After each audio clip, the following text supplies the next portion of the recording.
来帮我洗个杯子。 social মিডিয়ায় nurse দেবী নামে বহুল পরিচিত তাইওয়ানিজ ইনফ্লুয়েন্সার শিহ ইউসিন মালয়েশিয়া সফরকালে হার্ট অ্যাটাকে মারা গেছেন। গত 30 অক্টোবর তার মৃত্যু হয়েছে। মৃত্যুকালে তার বয়স হয়েছিল 31 বছর।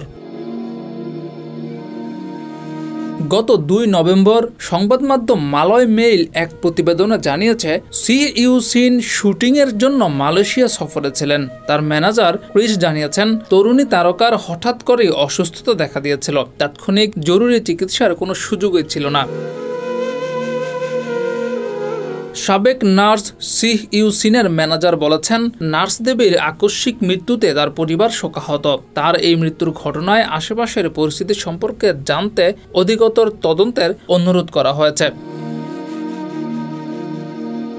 এছাড়া সোশ্যাল মিডিয়ায় ছড়িয়ে পড়া ইনফ্লুয়েন্সারের মাদক গ্রহণ সংক্রান্ত দাবির ব্যাপারে তার ম্যানেজার অস্বীকার করেছেন। তিনি বলেছেন যা ছড়িয়েছে তা ভিত্তিহীন। পুলিশ প্রতিবেদনে এই ধরনের কোনো অভিযোগ উল্লেখ করা হয়নি। ডেস্ক রিপোর্ট, যুগের চিন্তা।